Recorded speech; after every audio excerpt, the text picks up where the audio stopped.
Okay, so now we're going to go on to the Bayt al-Qasid, the point we wanted to talk about to begin with, which was Jalal al-Suyuti's fatwa on the Mawlid, right? So let's read about what he says.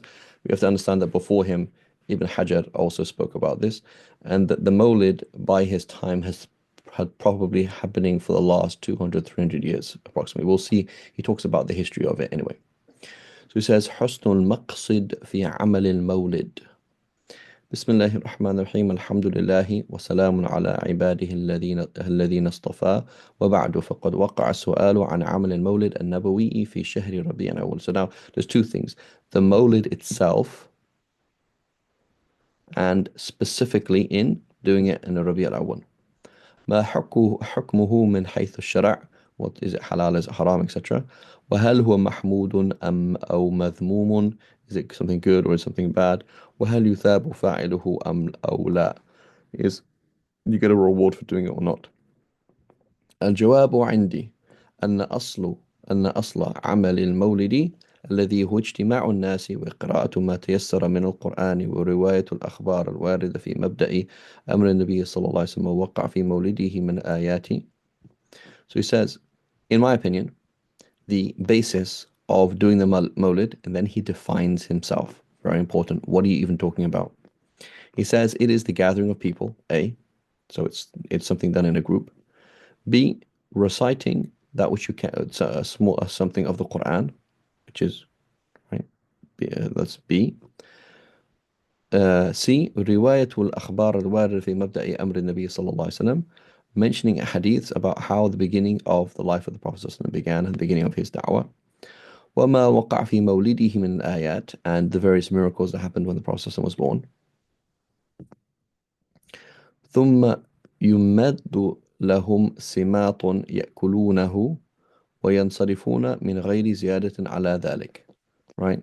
And he says then then food is served and then they leave without any more than that. So he said gathering, Quran, a hadith, food. He says فهو من البدع الحسنة التي يثاب عليها صاحبها لما فيه من تعظيم قدر النبي صلى الله عليه وسلم وإظهار الفرح والاستبشار بمولده, right? So that's the basis that there's something recommended, and yes, the person who does this will have a reward. لما فيه من تعظيم قدر النبي صلى الله عليه وسلم, because it is a way of venerating the Prophet صلى الله عليه وسلم and showing one's joy at his being born. So then he goes to end of paragraph 1. And now he goes on to confirming that it's a bid'ah, and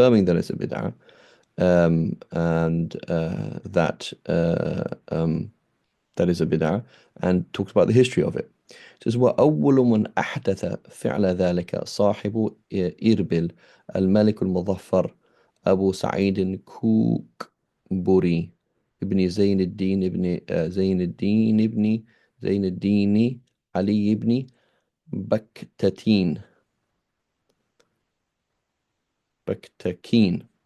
أحد ملوك الأمجاد والكبراء الأجواد, وكان له آثار حسنة. So he says the first one who did it was this king al-Malik al-Muzaffar.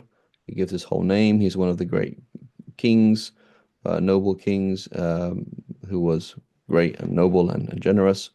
وكان له آثار حسنة. He did lots of good things. وهو الذي عمر الجامع المظفر بصفح قاسيون. He's the one who built and re-established the Masjid al-Muzaffari in the side of the mountain of Qasyun in Damascus, or in that area. قال ابن كثير في تاريخه. Now he goes into Ibn Kathir, talking about the history of this individual. So Ibn Kathir now. Quote, كان يعمل المولد الشريف في ربيع الأول ويحتفل به احتفالا هائلا. So he says he used to do, quote, the noble Mawlid in the first of Rabi' al-Awwal. So he's not mentioning the 12th. Not mentioning the 12th. ويحتفل به احتفالا هائلا. He used to celebrate it. So now we have a problem, translating problem. Do you celebrate Christmas? Do you celebrate Jesus? Do you celebrate so and so? What does that mean, celebrate in English versus celebrate in Arabic? They're not the same words, right? احتفل in Arabic means اجتمع. That's what it means, right? That's what it means, right? Hafil means something that's carrying a lot of people, right? Hafila is a coach, is a bus, a big bus, right? So في ربيع no يحتفل, he would gather together. احتفالا هائلا. So there's a big difference between احتفال and تقديس. تقديس meaning ascribing sanctity to something, innate sanctity to something, right? As opposed to gathering for it. It's not the same thing. So, and again, in modern standard, so again, you have to define our terms. When you say Mawlid, what exactly do you mean? Write define your terms before you're going to talk to anybody. And again, don't talk to anybody, but define your terms. I mean A, B, and C. This is what I mean by Mawlid. I don't mean what it may mean in one country or another country, etc. When you say احتفل, what does that mean? Right? What does that mean? احتفل, right? So we're going to say and use other words. Say اجتمع, right? That's what it means. وكان شهما شجاعا بطلا عاقلا عالما عادلا. He was a brave ruler who was righteous and knowledgeable. رحمه الله وأكرم مثواه. May Allah show him mercy and may Allah honor him. قال وقد صنف له الشيخ أبو الخطاب ابن دحية مجلدا في المولد النبوي صلى الله عليه وسلم سماه التنوير في مولد البشير النذير. Right, and so the Sheikh Ibn Dihya, the famous Sheikh, he wrote a book for him, or a volume on the Mawlid, and the book is called At-Tanwir fi Mawlid al-Bashir al-Nadir. So the illumination in mentioning the birth of the one who gave us glad tidings and the one who warned us. فأجازه على ذلك بألف دينار. And so this king, this ruler, he rewarded Ibn Dihya for this book and gave him 1,000 dinars. وقد طالت مدته في الملك إلى أن مات وهو محاصر للفرنج بمدينة عكا سنة 30 وستمائة. should say فتحة here محمود السيرة والسريرة. Right, and so he was in power for a long time until he died while being what's the word? Uh, while being under siege of the Crusaders, the Frankish Crusaders in Akka, and this is in the year six, so 630, right? So this is a good 300 years before Imam Suyuti. Mahmudah for the Fatha, Bhal, Mahmud al-Sirati was-Sirira. Right, and he died in having had lived a good life and having had inwardly and outwardly. قال السبط بن الجوزي في مرآة الزمان. So this is not so this history of again history of Muslims. حكى بعض من حضر سماط المظفر في بعض الموالد أنه أعد في ذلك السماط 5,000 رأس غنم شوي وعشرة آلاف دجاجة 100 فرس 100,000 زبدية 30,000 صحن حلوى. And so he says some of the people who were there at this simat, at this huge banquet, said that his mawlid that he did, one of the mawlids he did, he had 5,000 sheep slaughtered. That there was 5,000 sheep that were slaughtered and roasted for that occasion, and 10,000 chickens, and it says 100 horses. Or did they eat them? Allahu A'lam. Perhaps for the parade or something like that. And he says, and 100,000 zubdiya. Not sure what this is exactly. Zubdiya, I'm familiar with the word, I'm not sure, some kind of cake or something like that, I don't know. The point is lots of food. وثلاثين ألف صحن حلوى, and 30,000 dishes of sweets. وكان ينحسر عنده في المولد أعيان العلماء والصوفية. He said the people who used to attend this, and this is important, when this bid'ah first happened, how did people react? He said أعيان العلماء, whether the important ulama were all there, was Sufiya. Was Sufi, so not a Sufi thing. Notice the wow, you feel al-mughayara, right? When you say and, it means other, right? So there's a'yan al-ulama, the fuqaha, the scholars, hadith scholars, tafsir scholars, they're all there, and they're all saying, oh yeah, great, let's attend. What's Sufiya and Sufis? Two different groups. So it's not a Sufi thing. فَيَخْلَعُ عَلَيْهِمْ وَيُطْلِقُ لَهُمْ. And he used to give them all sorts of various different things. ويعمل الصوفية سماعا من الظهر إلى الفجر, and he would let the Sufis do a loud sung dhikr from dhuhr until fajr. يرقص بنفسه معهم, and he would dance in this sung dhikr with them.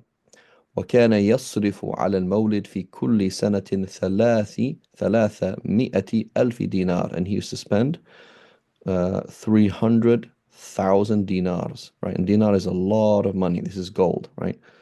It's a lot of money. So annually he'd spend a lot of money doing this thing. وكانت له دار ضيافة للوافدين من أي جهة على أي صفة. He used to have a specific lodge where people could come, and it doesn't matter who they are, what they were, and they were given lodging. فكان يصرف على هذه الدار في كل سنة 100,000 دينار. He spent 100,000 dinars annually on this lodge. وكان يستفك من الفرنج في كل سنة أسارى ب200,000 dinar, and he used to ransom from the Crusaders every single year. How many? He used to spend on ransoming to free Muslims from the Crusaders. How much? 200,000 200,000 dinars. وكان يصرف على الحرمين والمياه بدرب حجازي في كل سنة 30,000 dinar. And you spend 30,000 dinars every year on the Hajjaj, on the Hajjaj, providing them with water, making sure there was water on the way down, etc. وهذا كله سوى صدقات السر. This is all besides the private charity that he used to give. وحكت زوجته ربيعة خاتون بنت أيوب أخت الملك الناصر صلاح الدين. And so his wife, the daughter of Ayub, Rabia Khatun. Oh, so this is the sister of Salah ad-Din Ayyubi. أن قميصه كان من كرباس غليظ لا يساوي 5 دراهم. So his wife, who was the sister of Salah ad-Din Ayyubi,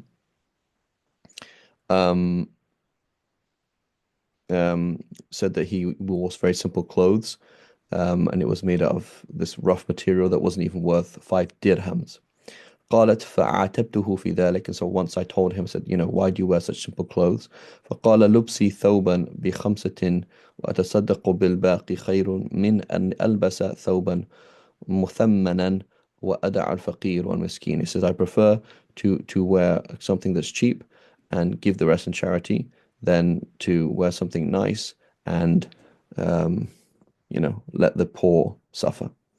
قال ابن خلكان في ترجمة الحافظ أبي الخطابي ابن دحية. So Ibn Khillikan, he mentions in his biography of Ibn Dihya, who was mentioned up here, right? That author of the Mawlid book. كان من أعيان العلماء ومشاهير الفضلاء قدم من المغرب فدخل الشام والعراق واجتاز بإربل سنة 400. He says he was one of the scholars of the West, right? He's coming from North Africa, and he was one of the great, really significant scholars and very famous scholars. He came to the Levant and then to Iraq,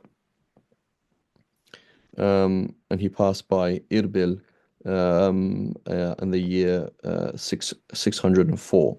فوجد ملكها المعظم مظفر الدين Ibn Zayd ibn ad-Din يعتني بالمولد نبوي, and he found this happening. So this scholar coming from North Africa, and he found that this scholar was doing this. فعمل له كتاب التنوير في مولد بشير النذير. So he wrote this book for him, which is the name of the book was called The Illumination Concerning the birth of the giver of good glad tidings and the warner.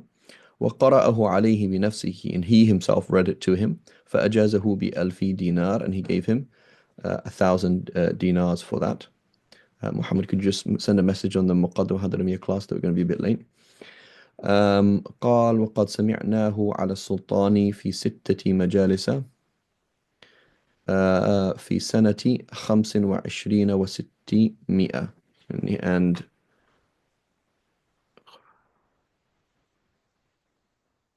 oh,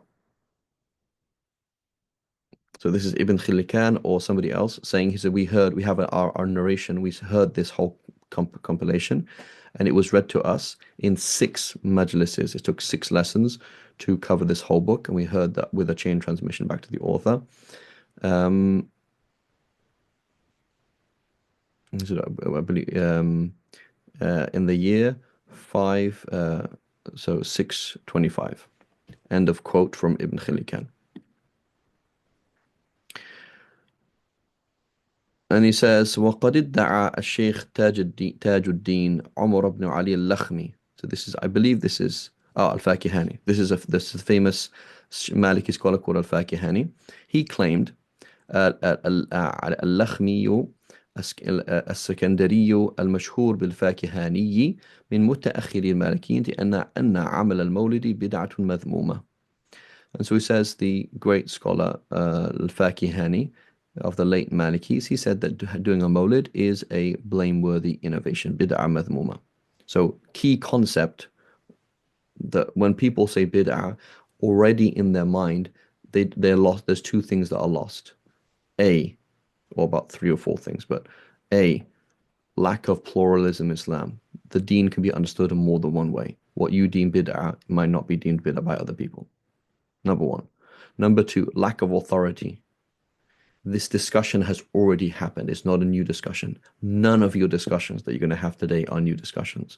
So don't come and quote a hadith or quote the Quran as if nobody's ever researched this before. The madhahib al-arba' have been there for a long time. They researched every single thing, the proof for it, the proof against it from this point of view, from that point of view. And so you have to be pluralistic, understand that there's more than one answer, A. And B, you have to understand there's such thing as authority, because we've already been looking at this thing for 1,000 years or more, right? And besides other things. So he wrote a book, وألف في ذلك كتابا سماه المورد في الكلام على عمل المولد. Right? He says the mawrid, the place that you go down to water, about speaking concerning the mawlid. وأنا أسوقه هنا برمته وأتكلم عليه حرفا حرفا. He says, and I'm going to, I want to quote it here, word by word, so that you can explain it. So قال رحمه الله. So notice, just in the back of your mind, the Hanafis and Malikis are much stricter when it comes to bid'ah than the Shafi'is and Hanbalis. Okay, this is part of their usul, right? It is part of their usul, but it's also part of the kind of qawaid, how they work, right? قال رحمه الله الحمد لله, etc. There's many mentions.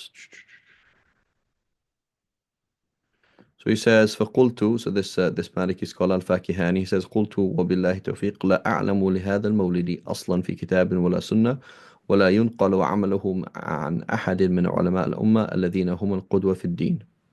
Right, so it says there's no basis for this Mawlid in the Quran or in the Sunnah, nor is it mentioned from any of the early Muslims. بل هو بدعة أحدثها البطالون وشهوة نفس اعتنى بها الأكالون. Says rather this is an innovation that people who have nothing to do innovated, and it's just a lust of people who just want to eat. فدليل أن إذا أدرنا عليه الأحكام الخمسة قلنا إما أن يكون واجبا. I believe there is a huge gap here in this. Oh, no, it's not. It's not right.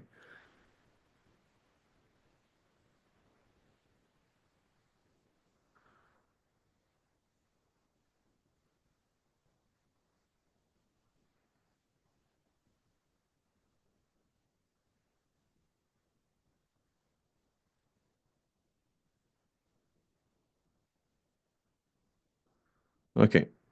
So basically, he says there's no proof that it's obligatory, nor is there any proof that it's recommended, nor is there any proof that it's halal. So it's either makruh or haram, one of the two. This is what Fakihani says. He says the first scenario أن يعمله رجل من عين ماله لأهله وأصحابه وعياله لا يجاوزون في ذلك الاجتماع على أكل الطعام ولا يقترفون شيئا من الآثام. هذا الذي وصفناه بأنه بدعة مكروهة وشناعة إذا لم يفعله أحد إذ لم يفعله أحد من متقدمي أهل الطاعة الذين هم فقهاء الإسلام وعلماء الأنام وسروج الأزمنة وزين الأمكنة. So it says basically the fact that nobody's done it before makes it offensive, even if you did it by yourself or your own friends, etc. الثاني أن تدخله الجناية وتقوى أن تدخله الجناية وتقوى به العناية حتى يعطى أحدهم الشيء ونفسه تتبعه وقلبه. You know, Ah, so the second then is if it has haram things happening in it, and people waste money and they give money that they can't afford. So it becomes a social problem. So now notice there's a question here. This is a social problem where people are spending money that they don't have. So again, is Al-Fakihani, is he talking about something that is accidental to the Mawlid or something that is essential to the Mawlid? Meaning, like Christmas, right? And look at Christmas for many people. You spend money that you don't have. So he's saying this is what's happening as a social thing. People are spending money on the Mawlid that they don't have, and it's very, very difficult. Okay, so therefore it's accidentally wrong, right? And then he says, سيما إن انضاف إلى ذلك شيء من الغنى مع البطون الملأى بآلات الباطل من الدفوف والشبابات واجتماع الرجال مع الشباب المرد والنساء والقاتنات إما مختلطات بهن أو مشرفات والرقص بالتثني والانعطاف والاستغراق في اللهو ونسيان يوم المخاف. Right, so now look at the whole look at the whole environment. He says now we're going to add to that music, and now we're going to add to that men mixing with women, or at least women watching, right? And we're going to add dancing to it. I'm going to add forgetfulness of this. So basically it's a big party, right? وكذلك النساء إذا اجتمعنا على انفرادهن رافعات أصواتهن بالتهنيك والتطريب في الإنشاد, right? And so all of this, then he says, look what they're doing. This is all unbecoming. This is this huge big party. This is unbecoming. The spirit does not behoove a Muslim because it's not part of the spirit of the deen, right? This is Fakihani's thing. But is he talking about the Mawlid itself, or is he talking about something that is happening? People are spending money that they don't have, mixing, uh, making it a party. There's no spirit to it. There's no waqar. It's not done it. There's no it's not done in a irreverent way, right? And he says, وأزيدك أنهم يرونه من العبادات لا من الأمور المنكرات المحرمات. He says, look how crazy this is. I'll tell you even more. They think it's an act of worship, and they don't even see that it's of these matters that are bad and forbidden. Inna lillahi wa inna ilayhi raji'un. So he's saying the whole picture is off. He says, بدأ الإسلام غريبا وسيعود كما بدأ. He says, this is look how Islam was once strange, and now it's become strange again. So, i.e., it's a big joke. It's a maskhara. There's no reverence. It doesn't reflect the spirit of the deen. So he's saying it doesn't reflect the spirit of the deen. Haram things are happening, and people are spending money that they don't even have. Right?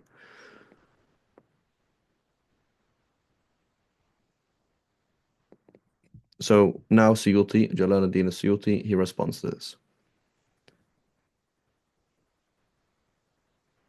Um, Muhammad, sorry, can I ask you to just share this, or Badr, could I ask you to share this link for this group with the other group because it's quite useful so that they can join. So please just, Freed's asking if you can just join this class for a little bit because I want to keep going, inshallah. So he says,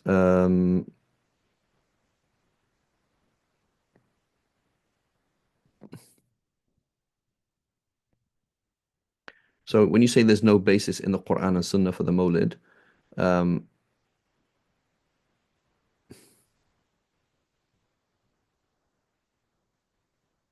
right? And so it's important to understand that the spirit is very important, right? He's reacting to something that's real, right? What if you go to a Mawlid, but you don't go to the masjid, right? Doesn't make any sense. Or what if all these haram things are happening? Of course, right? So he says, وَقَدْ اسْتَخْرَجَ. So al-Suyuti says, له إمام الحفاظ أبو الفضل ابن حجر أصلا من السنة واستخرج له أنا أصلا ثانيا وسيأتي ذكرها بعد هذا. So he says, when you say it has no basis in the Quran and Sunnah, he says, number one, Al-Hafiz ibn Hajar, he finds a basis for it in the Sunnah, and I also find a second, and I'll mention that later on. So he says, number one, there is a basis for that. Number two, قوله بل هو بدعة أحدثها بطالون, right? لا العلماء المتدينون. This is the reason why. Where did this come from? He said basically it's made up by people who want to have fun, not people who are religious. يقال عليه, he says, we would object to this. وقد تقدم أنه أحدثه ملك عادل عالم قصد به التقرب إلى الله تعالى وحضر عنده فيه العلماء والصلحاء من غير نكير منهم. He says, with all due respect, what you're saying is historically wrong. It wasn't invented by people who just want to have fun, right? Well, the Christians have Christmas. Why don't we have Mawlid? Right? Rather, it was invented by somebody who was a ruler, who was just, who was a scholar, who did something good, who was a righteous person, and it was attended by scholars and righteous people, and nobody criticized it. وارتضاه ابن دحية وصنف له من أجله كتابا, and Ibn Dahya, he was impressed by it and he wrote a whole book. فهؤلاء علماء متدينون ورضوه وأقروه ولم ينكروه. Right? Not رضوا, it's رضي رضوه, not رضوه. Right? رضي يرضى, رضوه. Right? So here we have scholars who are religious and they were happy with it and they didn't see any problem with it and don't criticize it. And then he says, quoting Al-Fakihani, he says, ولا مندوبا لأن حقيقة المندوب ما طلبه الشرع. He says, it is not recommended because when you say recommended, it's something that the sacred law has asked for. يقال عليه, objection, إن الطلب في المندوب تارة يكون بالنص وتارة يكون بالقياس. Right? He says, when you say it's recommended, it's either going to be there's a hadith specifically recommending it, or a verse of the Quran, etc. Or تارة يكون بالقياس, or by analogy. The fact that Allah has encouraged A, He's encouraged B. When the Prophet ﷺ, for example, told us not to clean our private parts with our right hand, that means we should also not clean our nose with our right hand. Right? Analogy is the same. It's the same thing. When the Prophet ﷺ, he told us not to look at our private parts, right, unless you have a need. He also told us not to look at what comes out of you by a fortiori. Right? So I'm not saying it's haram, I'm saying analogy. So there's lots of things you can say, well, if this is an adab, if this is part of the adab of Islam, if this is something that the Prophet recommended, then you can infer this. So we all agree on qiyas, right? We all agree on analogy. Of all the form of dhahab, we all agree on analogy. So something that's recommended at that. وَهَذَا وَإِن لَمْ يَرِدْ فِيهِ نَصًّا. That's on the assumption that there's no text confirming it. فَفِيهِ الْقِيَاسُ عَلَى الْأَصْلَيْنِ الْآتِي ذِكْرُهُمَا. in which case we can do analogy to other things. وقالوا هو لا جائز أن يكون مباحا لأن الابتداع في الدين ليس مباحا بإجماع المسلمين. Right? And he says it cannot be permissible because innovating in the deen, في الدين, is not something permissible by agreement. He says كلام غير مسلم. He says I do not accept this logic. لأن البدعة لم تنحصر في الحرام والمكروه بل قد تكون أيضا مباحة ومندوبة وواجبة. He says because we don't agree that every single bid'ah is haram or makruh. Rather it could be permissible, it could be recommended, it could be obligatory. قال النووي في تهذيب الأسماء واللغات, quoting Imam Nawawi in his book تهذيب الأسماء واللغات, he says البدعة في الشرع هي إحداث ما لم يكن في عهد النبي صلى الله عليه وسلم وهي منقسمة إلى حسنة وقبيحة. Right, so he says, and so Imam Nawawi says, what is the definition of bid'ah? Is something that did not exist during the time of the Prophet ﷺ, and it is of two categories, either good or bad. وقال العز عز الدين بن عبد السلام في القواعد الكبرى. So Al-Izz ibn Abd salam, he mentions in his book on huge kind of the great maxims of the deen. البدعة منقسمة إلى واجبة ومحرمة ومندوبة ومكروهة ومباحة. And he says bid'ah can be broken down into each of the five categories. It's either obligatory, you have to do it, even though the Prophet never did it, or it's sinful, or it's recommended, even though the Prophet never did it, or it's offensive, or it's merely permissible. قال والطريق في ذلك أن نعرض البدعة على قواعد الشريعة. Says how do we work that out? Is we get this new thing that didn't exist during the time of the Prophet ﷺ, and we compare it to look at the principles of the Sharia. فإذا دخلت في قواعد الإيجاب فهي واجبة. If it's under the general principle of things that are necessary, then it becomes obligatory. أو في قواعد التحريم فهي محرمة. Or it's under the general principle of something being haram, then it's haram. أو الندب فمندوبة, if it falls under the general category of something that's recommended, then it itself is recommended. أو المكروه فمكروهة أو المباح فمباحة. If it falls under the category of something that is disliked by the Sharia, then it itself is disliked, even if it never existed during the time of the Prophet ﷺ. And if it's permissible, then permissible. وذكر لكل قسم من هذه من خمسة أمثلة إلى أن قال and he said, and so this is Al-Izz ibn Abd salam. He said, he mentions examples for every single category they mentioned. He says, up to the point, quote, وَلِلْبِدَعِ الْمَنْدُوبَةِ أَمْثِلَةً. There are various examples of recommended innovations. منها إحداث الربط والمدارس وكل إحسان لم يعهد في العصر الأول. He says, for example, having schools and places where you can go and study, or warriors. Ribat could also be a place for soldiers to stay. But the point is, you're facilitating something good. So anything that facilitates something good is good. وكل إحسان لم يعهد في العصر الأول. Every good kind of thing that wasn't known by the early Muslims. ومنها التراويح والكلام في دقائق التصوف وفي الجدل. Right? And he says, similarly, of these recommended things is Salat al-Taraweeh. He says this is a bid'ah. It didn't exist during the time of the Prophet ﷺ, and the way we pray Taraweeh did not exist. It was innovated, it was brought new later on. وَالْكَلَامُ فِي دَقَائِقِ التَّصَوُّفِ, and the discussing the details of khushu' and the details of yaqeen and the details of iman, talking about what is it like, and how can you attain these deep personal feelings of certainty in Allah and trust in Allah and feeling with your Allah and fearing Allah, etc. So these are all recommended things, even though they did not exist. Well, وَفِي الْجَدَلِ, and in the art of argumentation, how to debate in a structured way, in a logical way. ومنها جمع المحافل الاستدلال في المسائل إن قصد بذلك وجه الله تعالى. He says, similarly, gathering people to discuss halal and haram issues, if the intention of all of that is to worship Allah subhanahu wa ta'ala. And he continues, he says, وروى البيهقي بإسناده في مناقب الشافعي عن الشافعي قال and Imam al-Bayhaqi narrates with his chain transmission back to Imam al-Shafi'i on his book about the merits of Imam Shafi'i that he said, quote, Imam Shafi'i, المحدثات في الأمور ضربان, he said, newly inaugurated matters are of two categories. أحدها ما أحدث مما يخالف كتابا أو سنة أو أثرا أو إجماعا. He says one of them are new things that go against the Book of Allah or go against the Sunnah or go against the Sahaba or go against consensus. فهذه البدع الضلالة. This is what we mean when you say bad bid'ah, something that goes against the Quran, goes against the thing. So for, again, Fakihani was observing certain things in the bid'ah, saying, look at how the attitude is off.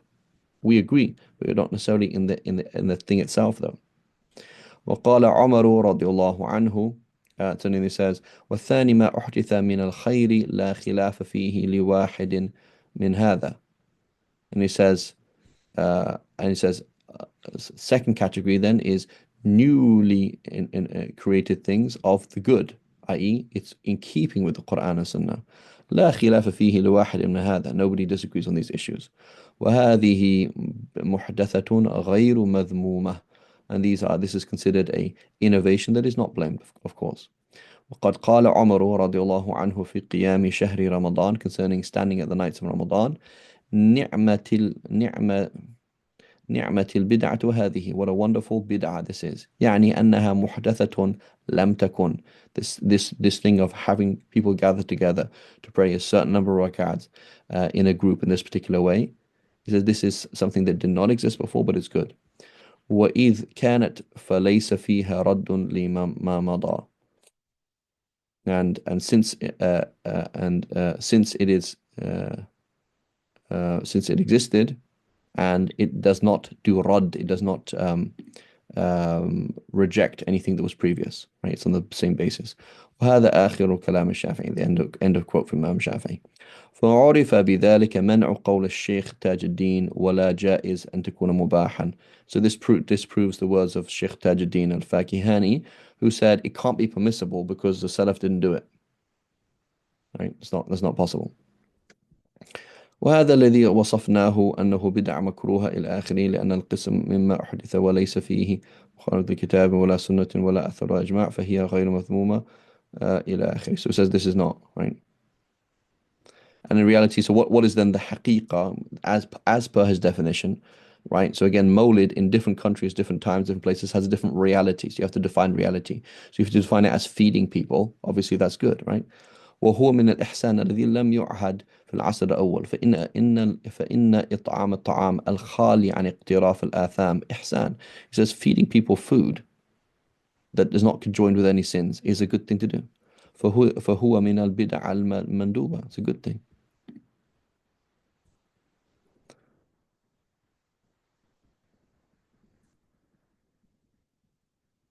I don't want to go on for too long.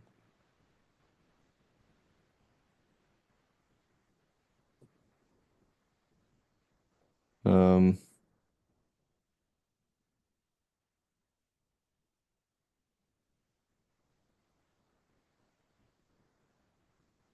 right. So he says, وقوله الثاني إلى آخره هو كلام صحيح في نفسه غير أن التحريم فيه إنما جاء من قبل هذه الأشياء المحرمة التي ضمت إليه لا من حيث الاجتماع لإظهار شعار المولد. Right. So he says, when he says, oh, this Fakihani says, oh, the second type, this is wrong because etc. etc. etc. He says that's correct. It is what you're talking about in the Mawlid is correct, but it's haram because of what's happening in your current age. When you're saying there's mixing, when you're people saying spending money they can't afford, and it's so just because it's socially awkward, etc. etc. etc. That's something that is secondary, that is accidental, that is not essential. But when you say they gathered together, he fed people food without wasting food, without mixing, without music, then what's wrong with that? Right? إنما جاء من قبل هذه الأشياء المحرمة. That's only coming from the point of view, but because of these haram things التي ضمت إليه that were added to it لا من حيث الاجتماع, right? Not from the point of view that it's actually gathering لإظهار شعار المولد, to in order to gather together and share and make well known the story about the Prophet's birth. بل لو وقع مثل هذه الأمور في الاجتماع لصلاة الجمعة مثلا لكانت قبيحة شنيعة. So what if you did the same thing on Jum'ah? Men and women mixing music, that would be the same thing. ولا يلزم من ذلك الذم وأصل اجتماع لصلاة الجمعة. That doesn't make Jum'ah haram, does it? كما هو واضح. He says وقد رأينا بعض هذه الأمور يقع في ليالي رمضان عند الاجتماع الناس لصلاة التراويح. In fact, the same thing applies to Taraweeh. We see sometimes at Taraweeh there's mixing, there's this, there's that. فهل يتصور ذم الاجتماع لصلاة التراويح لأجل هذه الأمور التي قرنت بها? Should we now ban Taraweeh because it's now conjoined with bad things? كلا بل نقول أصل الاجتماع لصلاة التراويح سنة وقربة وما ضم إليه من هذه الأمور قبيح وشنيع. Says rather we differentiate, we say the Taraweeh itself is good. What is happening now in this particular time, in this particular place, in this culture is wrong, and we need to ban that.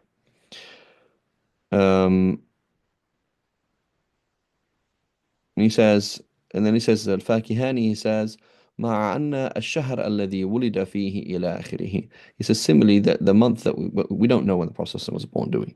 Right? So this is another thing. It's like this is not legislated, and basically you're legislating, you're creating the deen based on no knowledge. We don't know that the Prophet was necessarily born in Rabi al-Awwal, nor that he was necessarily born on the 12th. That is a likelihood, but it's not necessarily known. So how do you explain that? He says, so Imam Suyuti says, Inna wiladatahu sallallahu alaihi wasallam a'zamun ni'am alayna. This is one of the greatest blessings we've ever had, is that the Prophet was born.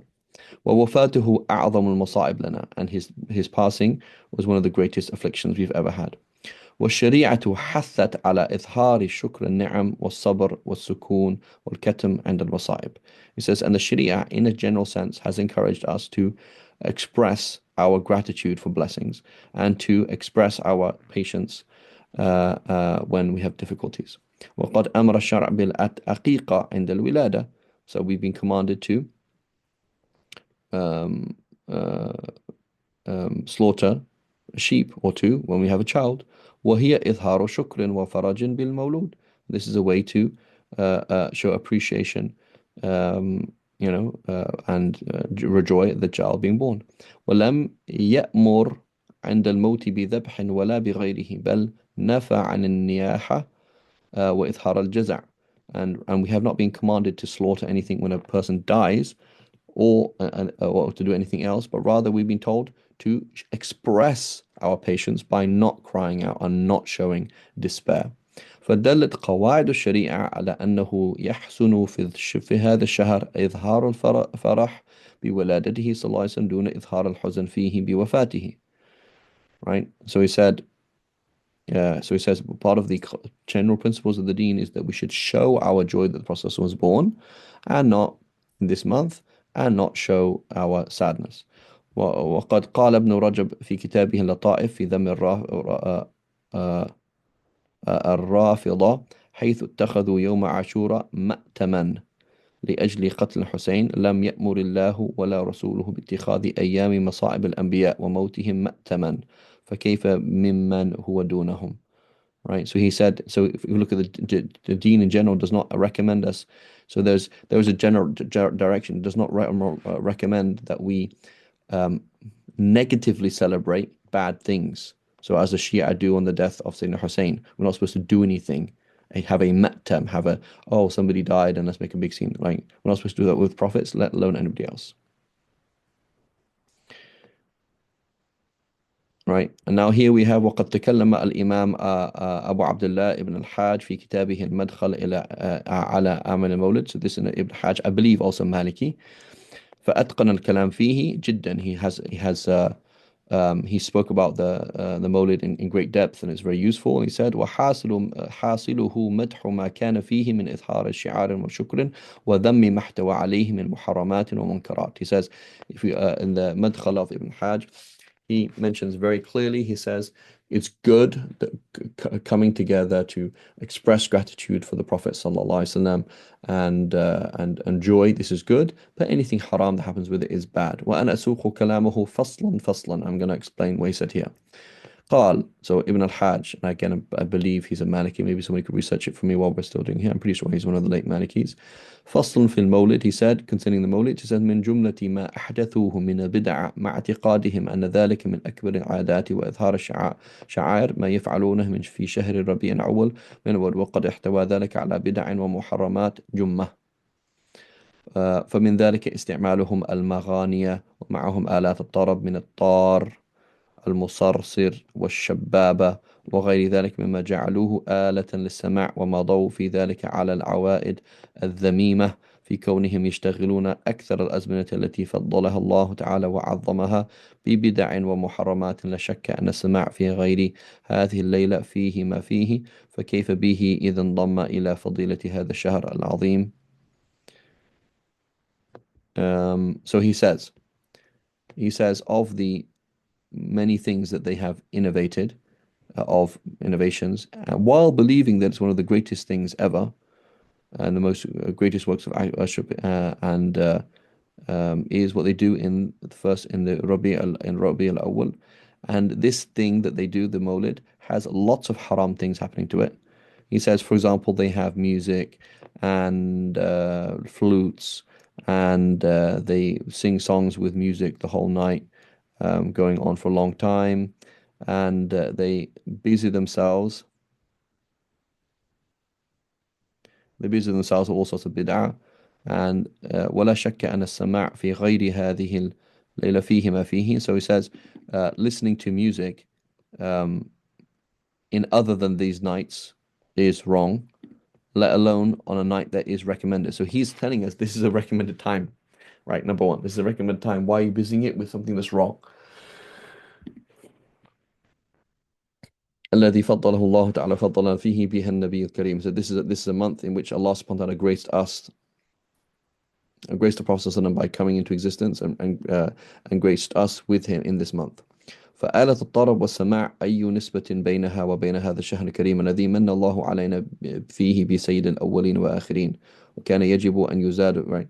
So he said, using music at this time, like this is the worst thing. It's like having a concert in Ramadan, right? That's what he's saying basically. وكان يجب أن يزاد فيه من العبادة والخير شكرا لمولى على ما أولانا به من هذه النعم العظيمة. He said we should be the opposite. We should do even more worship and not do more haram. وإن كان النبي صلى الله عليه وسلم لم يزد فيه على غيره من الشهور شيء من عبادات. Even if, underline this, even if the Prophet ﷺ did not particularly do any more particular worship in Rabi al-Awwal than any other month. وما ذلك إلا لرحمته صلى الله عليه وسلم لأمته ورفقه بهم, because the Prophet ﷺ wanted to show mercy to us. لأنه عليه الصلاة والسلام كان يترك العمل خشية أن يفرض على أمته رحمة منه بهم. The Prophet ﷺ used to leave off certain actions and for fear that it should be made obligatory for them out of mercy for his ummah. ولكن أشار عليه السلام إلى فضيلة هذا الشهر العظيم بقوله للسائل الذي سأله عن صوم يوم الاثنين. He hinted at the importance of revering this month when the Prophet ﷺ was asked about fasting on Mondays. He said, ذاك يوم ولدت فيه. He said, I am venerating this day, I am celebrating this day because it's the day that I was born. فالتشريف هذا اليوم متضمن لتشريف هذا الشهر الذي ولد فيه. So he says, when you veneration of this day includes veneration of that month. فينبغي أن نحترمه حق الاحترام ونفضله بما فضل الله به الأشهر الفاضلة هذا وهذا منها. Right? It says, and so we should revere it as it should be revered, and we should acknowledge its merit over other months, just like Allah subhanahu wa ta'ala has revered other months, etc. لقوله عليه الصلاة والسلام عليه السلام أنا سيد ولد آدم ولا فخر, because the Prophet ﷺ said, I am the best of the children of Adam, and I'm not saying this out of pride. وآدم فمن دونه تحت لوائي. He says Adam and all other prophets and all other people will be under my banner on Judgment Day. So basically, we should be doing lots of worship. We should be respecting this time, etc., etc., etc. And we should not be doing the haram. So his point is revere it in a good way. Okay. فإن قال قائل قد التزم عليه الصلاة والسلام في الأوقات الفاضلة ما التزم مما قد علم ولم يلتزم في هذا الشهر ما التزمه بغيره فالجواب أن ذلك من okay, so he says so the fact that the Prophet ﷺ didn't do something extra in this month does not mean we shouldn't do anything extra on this month. He said that's not true.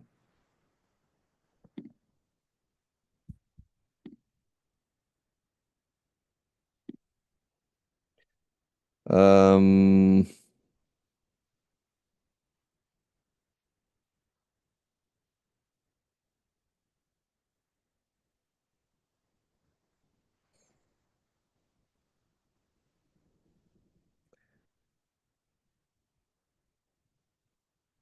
So he says, for example, these are all social issues. He says, for example, people owe him money, and they all somebody will do a Mawlid in order to get money back from somebody, etc., etc.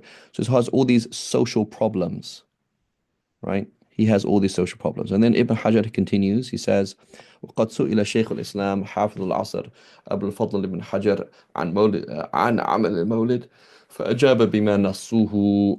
So he said, and Sheikh Ibn Hajar, this is the author of Fath al-Bari and the great hadith scholar, um, he said, was asked about the Mawlid, قال أصل عمل المولد بدعة لم تنقل عن أحد من السلف الصالح من القرون الثالثة. He says the basis of doing the Mawlid is that it is an innovation that is not known from the early Salaf Salih or from the first three generations. ولكنها مع ذلك فقد اشتملت على محاسن حاسنة وضدها. He says, and however, it has good things and has bad things. فمن تحرى في عملها المحاسن وتجنم ضدها كان بدعة حسنة وإلا فلا. He says, so whoever does the good and avoids the bad things, then it will be a good bid'ah, and otherwise it will not. وقد ظهر لي تخريجها على أصل ثابت وهو ما ثبت في الصحيحين من أن النبي صلى الله عليه وسلم قدم المدينة فوجد اليهود يصومون يوم عاشوراء فسألهم فقالوا هو يوم أغرق الله فيه فرعون ونجى موسى فنحن نصومه شكرا لله تعالى. So it says, and I'm not sure who the I is here.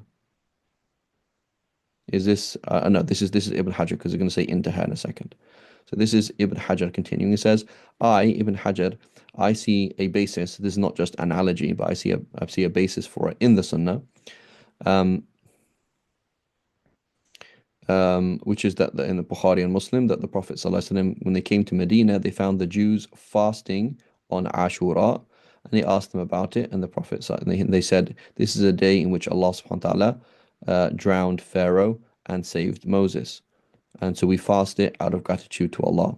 فيستفاد منه فعل الشكر لله على ما من به في يوم معين من إسداء نعمة أو دفع نقمة. So this, you can infer from this that of the recommendation of showing gratitude for a particular blessing on a particular day that Allah subhanahu wa ta'ala blessed you with that day or saved you from that difficulty.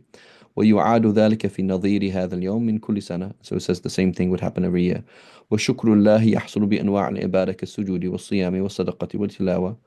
وأي نعمة أعظم من نعمة ببروز هذا النبي صلى الله عليه وسلم نبي الرحمة في ذلك اليوم.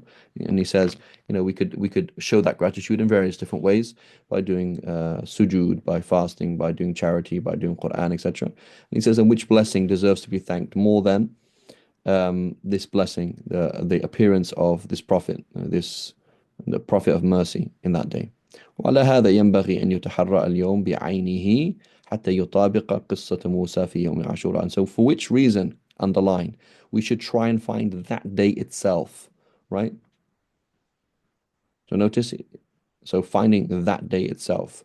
So certain modern scholars, and we respect these opinions, not saying, they say, do it, but don't follow that day itself, because it's not known, and you're kind of legislating by doing that. Ibn Hajar says no. you should do that.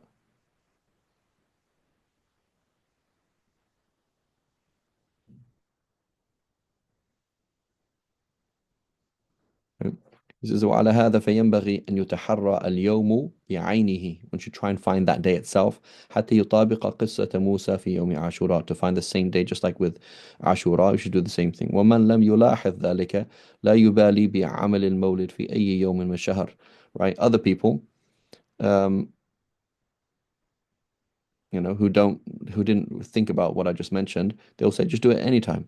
بل توسع قوم فنقلوه إلى يوم من السنة وفيه ما فيه فهذا ما يتعلق. So they'll do it on a specific day which is not that specific day. وهذا ما يتعلق بأصل عمله. Right? أما ما يعمل فيه فينبغي أن يقتصر فيه على ما يفهم الشكر. Right? So that's for the basis of celebrating itself. As for what is done, فينبغي أن يقتصر فيه على ما يفهم الشكر لله تعالى من نحو ما تقدم ذكره من التلاوة والطعام والصدقة وإنشاد شيء من المدائح النبوية والزهدية المحركة للقلوب إلى فعل الخير والعمل الآخرة. أما ما يتبع ذلك من السماع واللهو وغير ذلك فينبغي أن يقال ما كان من ذلك مباحا بحيث يقتضي السرور بذلك اليوم لا بأس بإلحاقه به، وما كان حراما مكروه فيمنع. وهذا ما وكذا ما كان خلاف الأولى. She says, as for secondary things, things that are conjoined with that. So he says what should happen is we should do Quran, there should be food, there should be charity, you should sing some religious songs that help us love the Prophet ﷺ, encourage us to the to work for the next life and abandon this life. As for music and other things, we say anything that is permissible, anything that's haram is haram. So then you say, well, there we go, look, they use music. Okay, Habib Albi, is there a debate on music? Yes, there's a debate on music. So when you come along and say, look, the ulama, they said this, you mean some ulama said that. That's what you mean, right? So yes, the former dhahib saying musical instruments are haram. Is that consensus? No, it's not. Are there other opinions? Yes, there are. So somebody does a mawlid with music, and you come along and say, this is haram, da da da da da da, that's fine. You can say it's haram, indi, in my opinion. Or the majority of scholars says haram. I myself, I will do that, right? My teachers, this is what we follow. Do not musical instruments. No, don't do it. Not a good idea. But somebody comes along with a different ijtihad, right? And they say, well, they're either going to be watching this music video or this concert, or they're going to come to a Mawlid concert. And there's going to be music. So I'm using music to get people away from that thing, right? You can't come along and say you're totally wrong. I don't agree. I don't think you should do it. But you can't come along and criticize those people because there is a genuine debate on music. There's a real debate. So as long as it's not conjoined with mixing, as long as it's not conjoined with this, as long as it's not conjoined with something that is haram qat'an, that's definitely haram, right? Even mixing, you come along and say, really? Like, do you live in a conservative life like Ibn Hajar and these people who are saying, subhanAllah, look at the mixing that's happening? So you're already doing mixing, you're already doing music, and then you come along and say, don't do a mawlid with this mixing and music. That doesn't really make any sense, right? So we have to understand that certain people are going to have a certain ijtihad on how they work with maqasid, how they're trying to play this chess game, right? And so they're going to use things like this to get people away from the super haram to the less haram. And they have the reward, and that's the ijtihad, even if someone like myself would disagree. Right? We have to understand that. We have to have this ability to agree to disagree and to let other people work things out in another way. That even if you can't do that or you disagree, you have to know where is it categorical, where is it not. Right? So it's important to understand. But the concept here is what? This is, this is the structure that they're giving. And now Suyuti continues, it says, قلت, Suyuti says, وقد ظهر لي تخريجه على أصل آخر. He says, I can actually add, there's another reason. So you mentioned, okay, the fact that the Prophet ﷺ fasted on Monday, the fact the Prophet confirmed the celebrating of Ashura because it was the day that Musa was saved. وهو ما أخرجه البيهقي عن أنس أن النبي صلى الله عليه وسلم عق عن نفسه بعد النبوة, that the Prophet صلى الله عليه وسلم, he did his own aqiqah for himself after revelation came to him. مع أنه قد ورد أن جده عبد المطلب عق عنه في سابع ولادته, even though his aqiqah was already done. So the Prophet sallallahu alaihi wasallam did his own aqiqah for himself, even though his aqiqah had already been done. He says, "Well, aqiqatu la tu'adu marratan thaniyatan." He says, and we know that in the Sharia you don't do two aqiqahs. فيحمل ذلك على أن الذي فعله النبي صلى الله عليه وسلم إظهارا للشكر على إيجاد الله إياه رحمة للعالمين وتشريع لأمته, كما كان يصلي على نفسه لذلك, فيستحب لنا أيضا إظهار الشكر بمولده بالاجتماع وإطعام الطعام ونحو ذلك من وجوه القربات وإظهار المسرات. So he says, when the Prophet صلى الله عليه وسلم when the Prophet sallallahu alaihi wasallam he did his second aqiqah, he was showing us that he himself celebrated his own Mawlid, and that we should celebrate that. We should gather together and show gratitude for that day, that huge blessing, by doing various different kind of good deeds. ثم رأيت إمام القراء الحافظ شمس الدين ibn Jazari. So it's important to understand the names that are coming through. So again, the concept that people live in, they live in a vacuum, right? We live in a vacuum because they're cut off from the past. They live in a vacuum, and you mention a name, they don't know anything about it. So all they know is Quran and Sunnah, meaning a new understanding of Quran and Sunnah. So here you say Ibn Jazari. Have you heard of Ibn Jazari? Jazariya in Tajweed? You know what we're talking about? Like, oh yeah, yeah, Ibn Jazari. Okay. So now here Suyuti is quoting, says, ثم رأيت إمام القراء الحافظ شمس الدين ibn Jazari. Okay, this is Imam Jazari, the Imam Jazari that we know. قال في كتابه المسمى عرف التعريف بالمولد الشريف. The sweet scent of knowing somebody, of getting people to understand the Mawlid, the noble birth. ما نصه, quote, قد روي أبو لهب بعد موته في المنام. Abu Lahab was seen in a dream. فقيل له ما حالك, what happened to you? قال في النار, I'm going to hell. إلا أنه يخفف عني كل ليلة اثنين وأمص من بين أصبعي ماء بقدر هذا. He says every Monday it is the punishment is relieved for me, and I can, there's some water between my fingers, and I can suck the water that comes, there's some water between my fingers, that's how much I get. وأشار لرأسي أو أصبعه, and he pointed to his fingertips. وأن ذلك بإعتاقي لثويبة عندما بشرتني بولادة النبي صلى الله عليه وسلم وبإرضاعها له. He says, and when when Thuwayba, my slave, when she gave me the glad tidings of the birth of the Prophet صلى الله عليه وسلم, and that she would breastfeed him, I set her free. فإذا كان أبو لهب الكافر الذي نزل القرآن بذمه جوزي في النار بفرحه ليلة مولد النبي صلى الله عليه وسلم به.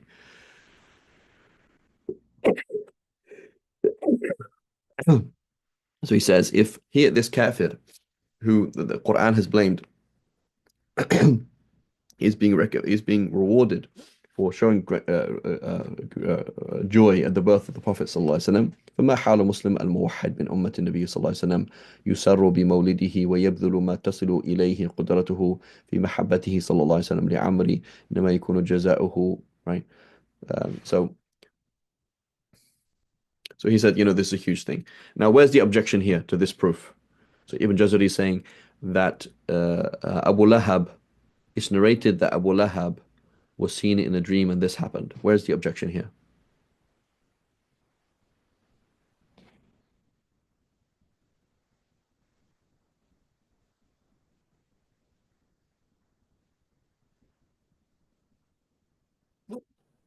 Abu Lahab, the uncle of the Prophet ﷺ. Yeah. So where's the objection here to this proof? So the proof that's recommended to celebrate the Mawlid is that Abu Lahab was seen in a dream. Who saw him in a dream?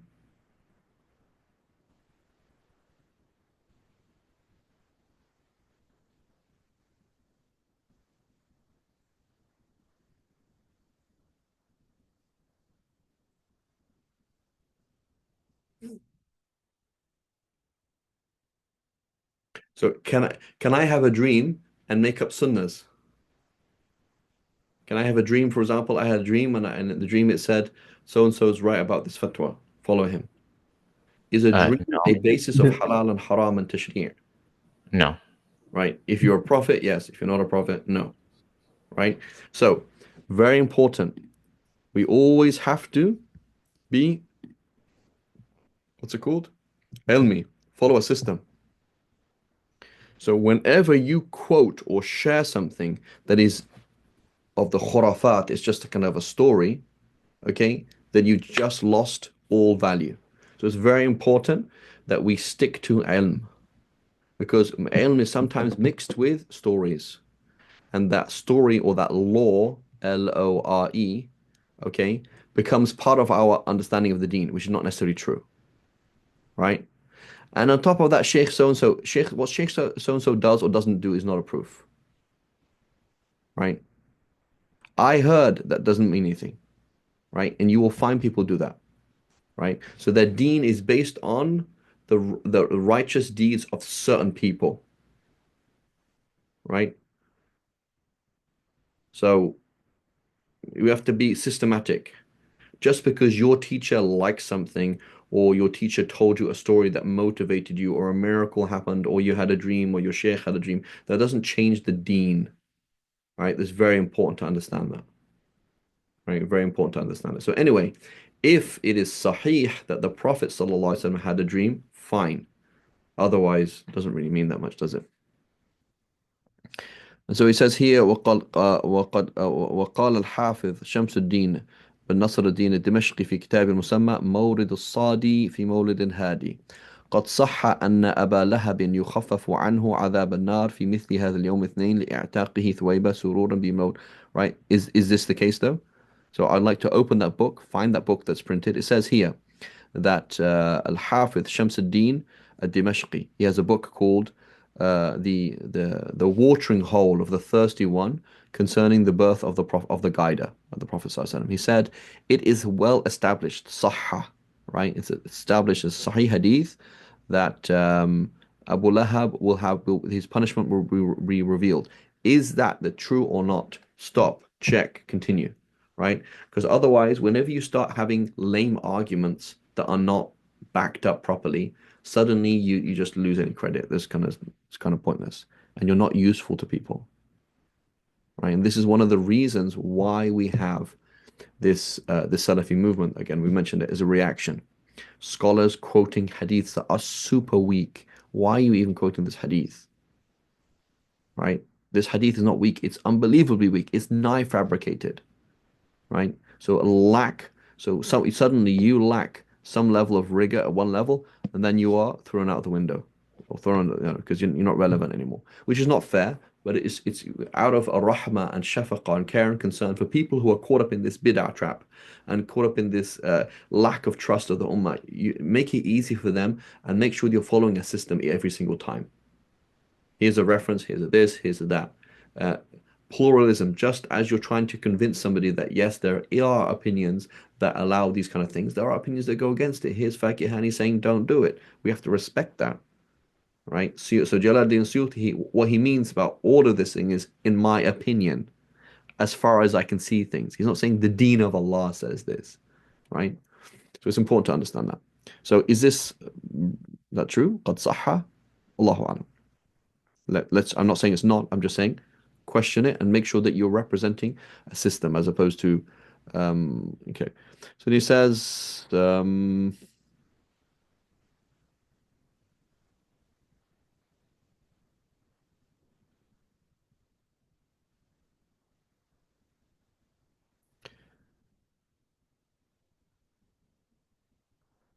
And mentioning other scholars here. So here's mentioning this scholar, Maliki scholar, that used to come by the school come by a school on the Mawlid, and he would just say, no, send the kids home. This is a special day. You shouldn't be at school. You say يا فقيه هذا يوم سرور اصرف الصبيان فيصرفنا وهذا منه دليل على تقريره وعدم إنكاره وهذا الرجل كان فقيها مالكيا متفننا في علوم متورعا أخذ عنه أبو حيان وغيره. Right, so this is a great one of the great scholars, etc. So many scholars. The point is, many scholars. Ibn Hajar al-Asqalani, Jalal al-Suyuti, uh, um, uh, Abu al-Hajj, that Maliki, all these people there. Salah ad-Din Ayyubi. This is Salah ad-Din Ayyubi's brother-in-law did it. Right. These are important people. Right. It doesn't make it wajib. Doesn't make it a final decision, but it means that it's not something crazy. Right. The Mawlid has been happening for a long time all over the world, and nobody said anything about it until recently.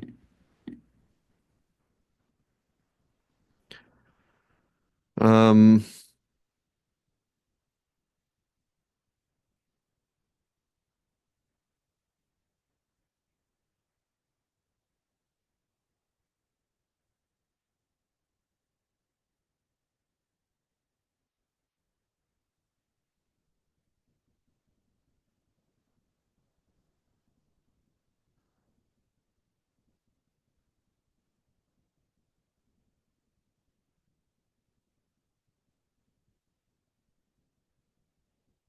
and then it goes on to something else. Okay. So that's the basic discussion here. So let's go from the top. A, not every bid'ah is wrong. B, so the fact that just doing it without any hadith, without anything, is something recommended as long as you avoid the haram. B, there are certain indications in the hadith that do it. C, countless scholars have recommended these things, and half of the objection is what is happening in that time and place. And so avoid those things, and it's all fine. And B, pluralistic. If somebody you have a friend who's like, yes, I respect what you're saying, but I don't want to do it, respect that because it's not consensus. When we become fundamentalists about things that are not fundamental, right? This is a problem. Mawlid is wajib. Mawlid, if you don't accept it, the only people who don't accept the Mawlid are people of bid'ah. No. To say the only people who you could say the only people who look at how the Mawlid is celebrated in certain ways as wrong, that's correct. We would object to most of these situations. You know, if somebody invited me to Mawlid, I probably wouldn't go. I don't know who these people are. I don't know how things work. I wouldn't go because I don't know what you're going to do. And the default is fasad. The default is people do crazy stuff. And so, um, however, the default is what we're saying is that people are often criticizing what's happening at that time, Fakihani spirit, criticizing the spirit of it, right? And then we mentioned the issue of music. It's an issue of debate. The former dhahib say the music is haram. You have to say that. You have to make that clear when that's not clear with people. But somebody coming on with ijtihad, someone like who is it? Some of these munshideen, they're going to use music and they're going to do this and do that. It's like subhanallah. What is their goal? What is your goal? How are they looking at the reality of the ummah? How are you looking at the reality of the ummah? It's different. As long as there is a wajh, as long as there's a way that it could be understood in a good way, assume the best of them, and you do what you think is good, and let them do what they think is good. Right? We don't know exactly how this whole thing called da'wah should work. We don't know exactly what is the best way to guide people. People do things in different ways. Some people are super conservative, some people in between, some people really not. You have to let people work it out in their own way as long as it's based on knowledge and it's based on good intention, right? And you're not privy to know their intention. You are privy to know about their knowledge. They're quoting things that don't make any sense. They're not quoting real sources, etc. Inshallah, we'll stop there. وصلى الله على سيدنا محمد وعلى آله وصحبه وسلم. Subhanallah wa bihamdik. Ashhadu an la. Oh, sorry. Any questions? Sorry, before we stop.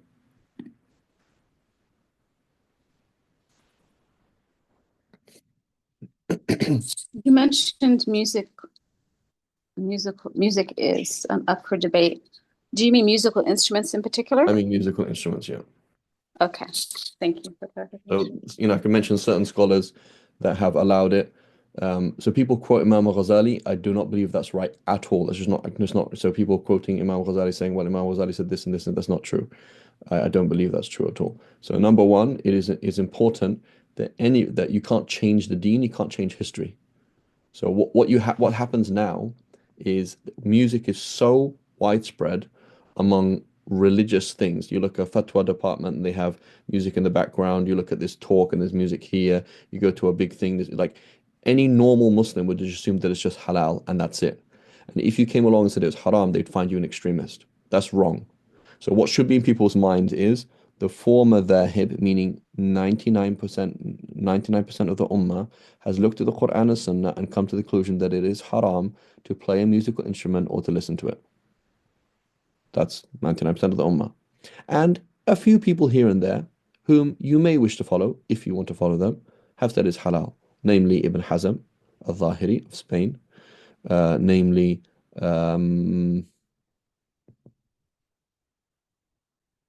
I believe Najmuddin al-Tufi, who said as long as it's used in a halal and using a halal way, that it's halal, and if it's used in a recommended way, that it's recommended. Similarly, Abdul Ghani al-Nabulsi, or a late Ottoman, you know. And if you just look at history, the Ottomans, they had military bands, right? I mean, so you come along and say it's like this is all haram. It's like that's kind of a huge accusation of the Ottomans. And again, not the Ottomans are not divinely protected from error by any means. But, it's just a kind of a bit of a strange thing to come along and say, well, here are these military bands that are going on jihad and yet they have music, right? So, what should be in people's minds is this is a debate of 1% versus 99%. And, you know, we should avoid we should avoid it. Certain Maliki scholars, for example, allowed music at weddings specifically. So when the Prophet ﷺ allowed the daf, he allowed people use the drum. That means any musical instrument. Again, with conditions. There's no mixing, no this, no that. Say this is something specific to a wedding, and so people hear they hear the music from the other side of the valley, and they're like, oh, there was a wedding. Who got married? Oh, so and so. That's part of the goals of the Sharia, that people know about it, right? People will go and then people will know, oh, so and so married so and so. Yeah, so and so is the son of so and so because my dad was at their wedding, right? This happened, etc. So they say, that has some basis. It is not the relied upon position in the Maliki school, but it has a basis in the Maliki school. It is a debate, but at the same time, it's it should be avoided as much as possible because it opens 1,000 doors, right? And so none of my teachers, I can't say none of my teachers, but basically all of my teachers would say no way, and just forget about it, right? Just forget about it. And I know somebody, for example, who was like a guitarist, like a real guitarist, and they left all of that. They don't even talk about any of that ever, right? And what people like, again, someone like Sheikh Yusuf Islam and other people, he went back into music, meaning got back into using guitar and things like that. That's between him and Allah. That's based on his intention. That's based on his knowledge of the deen. That's based on what people have told him. But for me, it's a huge mafsada. For me, it's like I don't believe it's a good idea at all, and the harm it goes far exceeds the benefit. Wallahu alam. Um, Wallahu alam. Any other questions or queries? So my point there, Sister Yusr, was be structured. Okay? So you say, look how bad Mawlids are. They do this.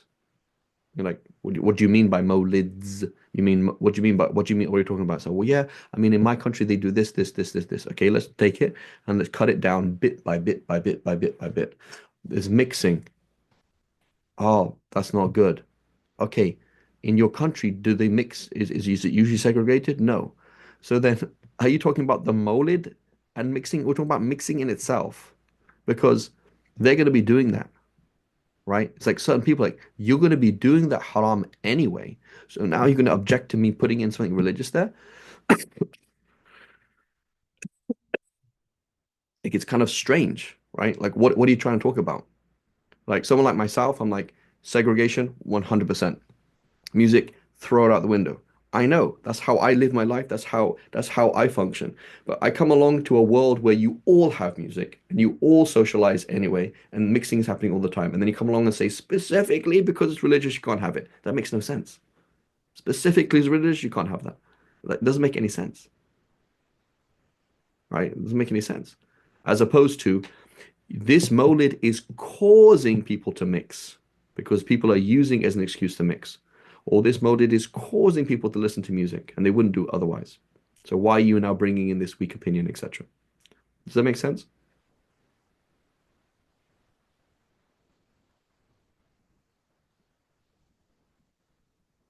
Yes. Okay, Sister Yusuf, does that make sense?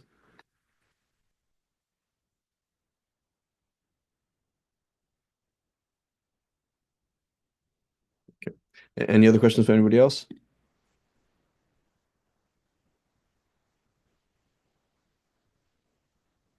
Okay, so we'll stop here. وصلى الله على سيدنا محمد وعلى آله وصحبه وسلم سبحان الله وبحمدك أشهد أن لا إله إلا أنت نستغفرك ونتوب إليك